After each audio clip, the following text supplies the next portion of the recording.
Welcome to Chasing Truth, the show produced for those who love and deeply value the truth. Today we're going to look at what happens to believers after they die. So the big question is, when believers die, do they immediately go to heaven to experience eternal bliss? Or is there a place of fire and suffering where they're prepared for the age to come?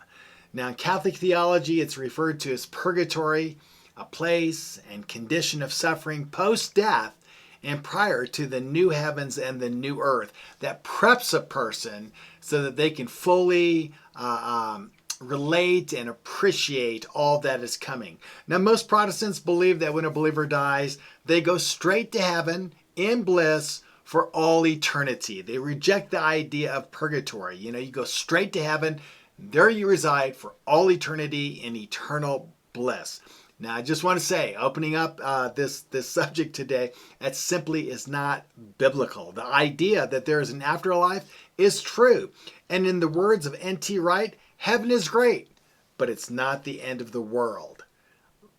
Ultimately, there is an age to come with a new heaven and a new earth, and that is the destiny of all believers. So, post-death and prior to the age to come, we have this interim that many refer to as heaven or the afterlife. And that's great, but that's not the goal. The goal is the age to come, in which there is a new creation of a new heavens and a new earth. The big question is, what happens in the interim, right? What happens to those who die in the afterlife prior to the age to come? Well, let me tell you, it's intriguing to say the least. Let's look at the idea of the afterlife, and let's look and see what is in that afterlife for believers. Is it just bliss, or is there some suffering that is necessary for many of us in order to purge and cleanse ourselves so that we're ready to enjoy the age to come?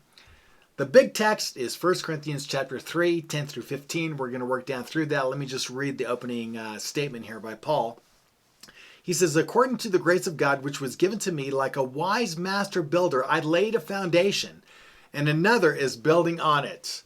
But each man must be careful how he builds on it. For no man can lay a foundation other than the one which is laid, which is Jesus Christ."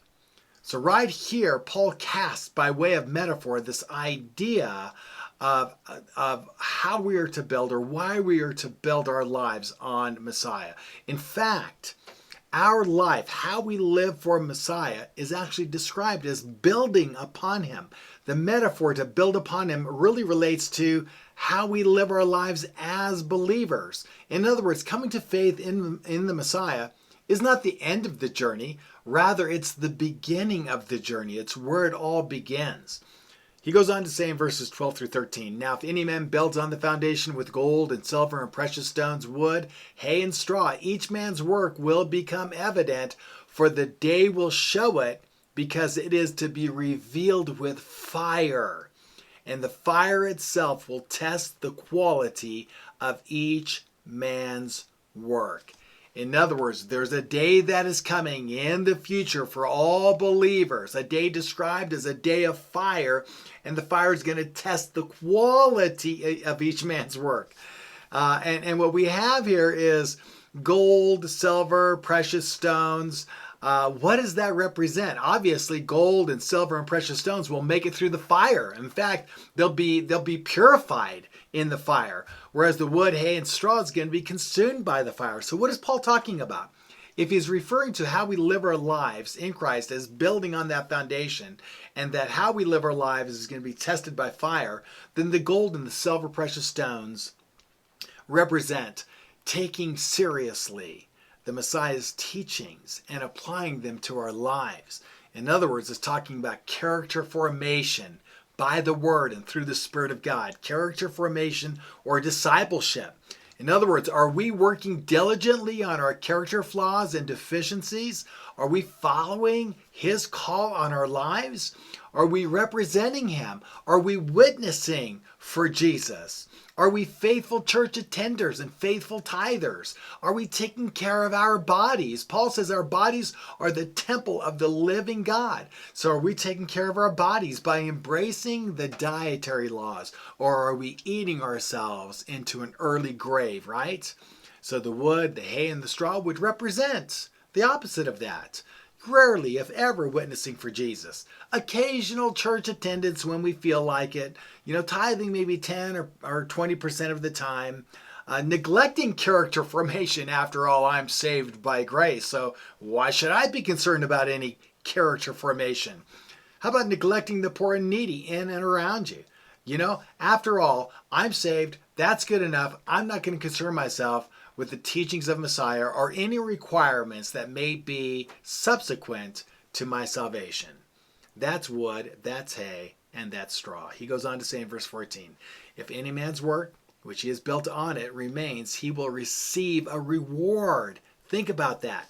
Those who take their relationship with Jesus seriously and thus keep the commandments of God by faith and through love, they're going to receive a reward. In other words, there's something in their future, in the age to come, in the form of a reward.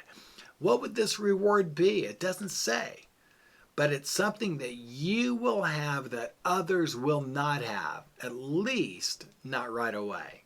Verse 15, if any man's work is burned up, he will suffer loss. If any man's work is burned up, the hay, the stubble, those that live, taking the grace of God for granted, they're going to suffer loss. There's going to be a loss for them in the age to come.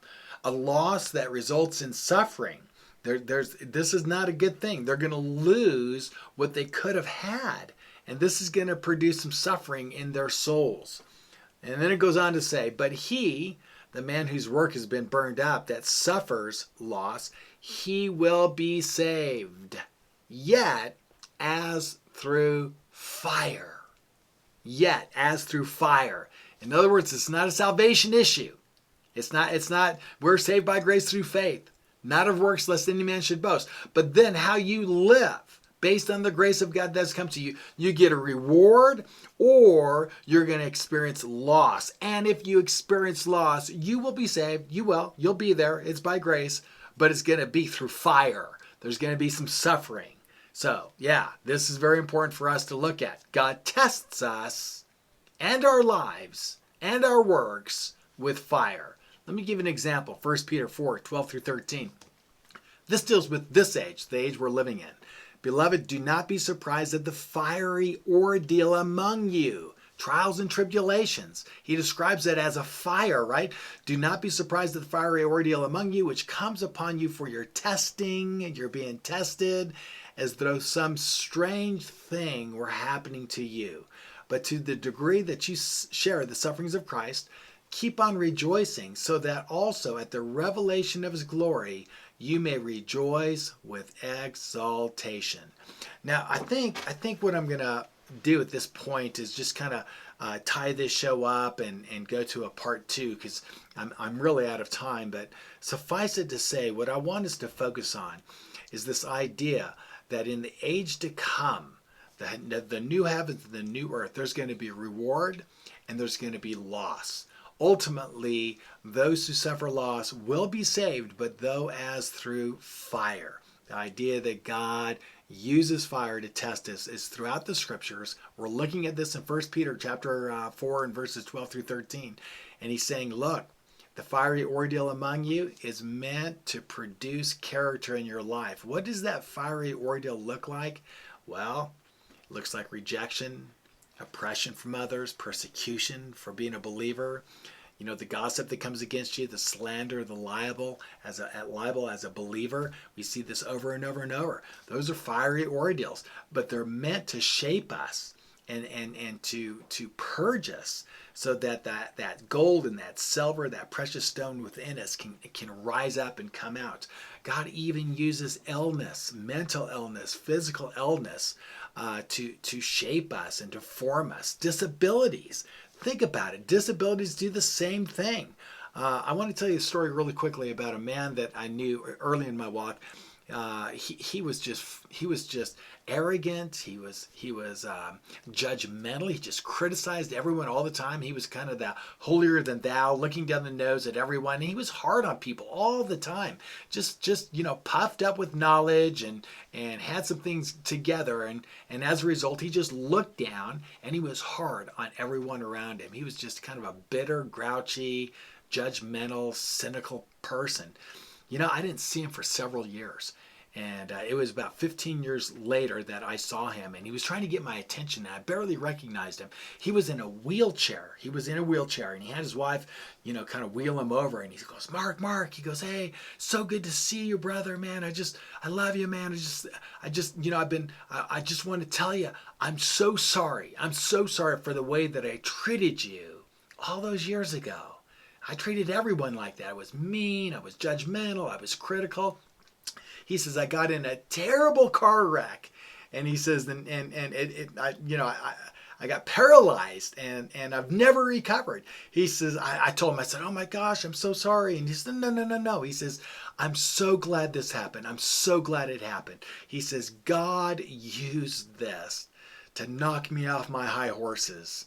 And I realized how precious life is, how precious everyone is, and how arrogant I was, and how hurtful I was, and how spiteful I was to everyone, even including my wife.